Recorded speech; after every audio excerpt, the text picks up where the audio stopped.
उसके बाद 6 chapter Thales theorem 99% important है ना, आने के मतलब फुल चांसेस हैं, पेपर आएगा, मुझे याद करोगे आप, ठीक है। हो सके तो एनसीईआरटी की बुक लेके बैठे, मैं आपको फर्स्ट से लेके 14th चैप्टर तक जितने इंपॉर्टेंट प्रूफ एग्जाम में आते हैं, डेरिवेशन या थ्योरम, मैं वो आपको इसमें इंपॉर्टेंट बताने वाला। कई बार देखा है जो मैंने बताया एज इट इज आया है, ठीक है। एनसीईआरटी के जो इंपॉर्टेंट क्वेश्चंस हैं वो हम किसी दूसरे वीडियो में बता देंगे। जैसा बच्चे बोले सर आप इंपॉर्टेंट लगवा दीजिए, वो मैं दूसरी वीडियो में लगवा दूंगा, ठीक है। सबसे पहला रियल नंबर्स, कोई प्रूफ नहीं है, ठीक है भाई, उसे काट दो। सेकंड चैप्टर में चलते हैं पॉलिनोमियल। पॉलिनोमियल के अंदर आपसे एक बात पूछ लेगा, derive the relation between zeros and its coefficient for a quadratic polynomial. लिख लें इसको, यानी जो alpha plus beta minus b upon a आता था और alpha into beta c upon a आता था, ये कहाँ से आया, ये पूछेगा आपसे, तो इसको आप लिख लें, ठीक है। पहला प्रूफ हो गया। बात चलते हैं तीसरे चैप्टर में। तीसरे चैप्टर में अगर मैं दिखाऊं तो आपको, हाँ, कोई प्रूफ नहीं है क्योंकि क्रॉस मल्टीप्लिकेशन मेथड था वो डिलीट हो गया, ठीक है। फोर्थ चैप्टर क्वाड्रेटिक इक्वेशन, इसमें बेटा अगर मैं दिखाऊँ, हाँ, इसमें भी कोई प्रूफ नहीं क्योंकि क्वाड्रेटिक फार्मूला पहले था अब डिलीट हो गया, ठीक है, यानी फोर्थ में कोई प्रूफ नहीं। पांचवा चैप्टर है अरिथमेटिक प्रोग्रेशन एपी, उसके अंदर एक प्रूफ है जो 60% इंपॉर्टेंट है, आप बोल सकते हो, ठीक है। वो है सम ऑफ एन टर्म्स वाला फार्मूला, है ना, S N equal n/2 bracket में 2a plus n-1 into D, याद है ना।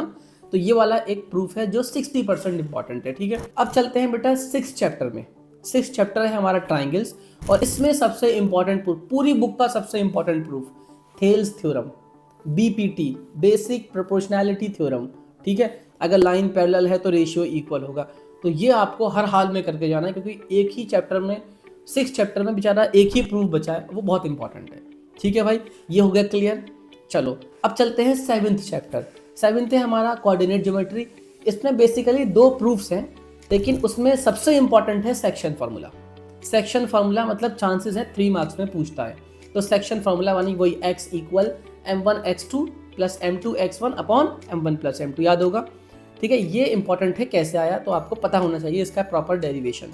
हाँ, 20% इंपॉर्टेंट है जो दूसरा फार्मूला है ना, डिस्टेंस फार्मूला, वो सिर्फ 20% इंपॉर्टेंट है। अंडर रूट के अंदर x1 माइनस x2 का whole square plus y1 minus y2 का होल स्क्वायर, याद है ना, वो 20% इंपॉर्टेंट है, ठीक है। चलते हैं बेटा 8वें चैप्टर में, ट्रिग्नोमेट्री।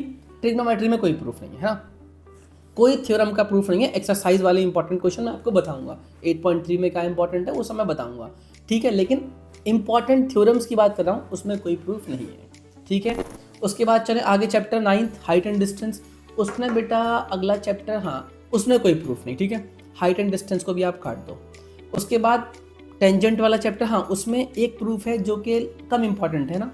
उसमें आपसे कहेगा एक सर्किल है, 10th चैप्टर की बात कर रहा हूँ, सर्किल की। सर्किल है, एक्सटर्नल पॉइंट से 2 टेंजेंट ड्रॉ किए, दोनों टेंजेंट्स की लेंथ इक्वल होती है, ये प्रूफ कर दीजिए। बड़ा आसान सा प्रूफ है, दोनों ट्राइंगल कॉन्ग्रुएंट करके वो इक्वल हो जाता है, ठीक है। थ्योरम मैं रिपीट कर देता हूँ, आप चाहो तो लिख लो स्टेटमेंट या बुक में देख लो, मिल जाएगा, ठीक है। कि tangents drawn from an external point to the circle are equal in length, ठीक है।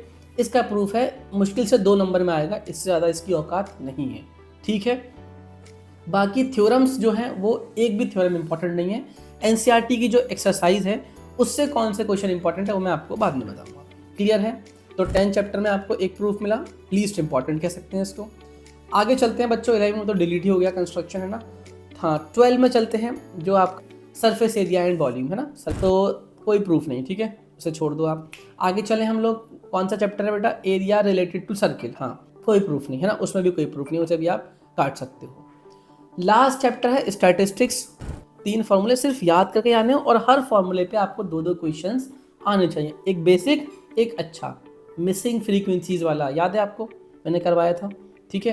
तो ये आपको होना चाहिए, यानी ओवरऑल मैं कंक्लूड करूं तो क्या बातें निकल के आई सामने कि सर सेकंड चैप्टर में प्रूफ एक जो 40% इंपॉर्टेंट, उसके बाद डायरेक्टली 5th चैप्टर एसएन वाला फार्मूला जो 40% इंपॉर्टेंट, उसके बाद 6 चैप्टर थेल्स थ्योरम 99% इंपॉर्टेंट है ना, आने के मतलब फुल चांसेस हैं, पेपर आएगा, मुझे याद करोगे आप, ठीक है।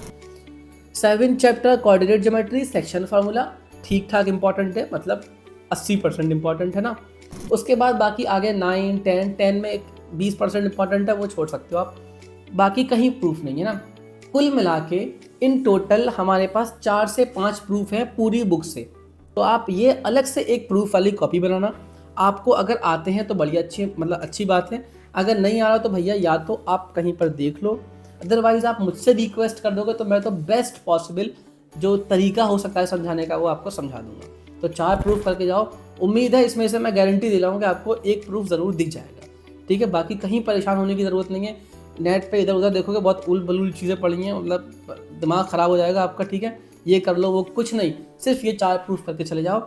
अगर आपको एनसीईआरटी में इसके अलावा कुछ इंपॉर्टेंट क्वेश्चंस पूछने हो तो आप मुझे वीडियो में लिख देना, मैं इंपॉर्टेंट क्वेश्चंस टिक लगवा दूंगा नई एनसीईआरटी के। बाकी ये है कि मैंने कई बार देखा है जो मैंने बताया एज इट इज़ आया है। ठीक है, तो आप कोशिश करें इस बात को इंपॉर्टेंट माने, और जो बच्चे दोस्त हैं ना आपके भैया उनको भेज दें कि भैया इस इसको रट के चले जाना। ठीक है, बाकी ये है, नेक्स्ट वीडियो में मिलते हैं, तब तक के लिए बाय।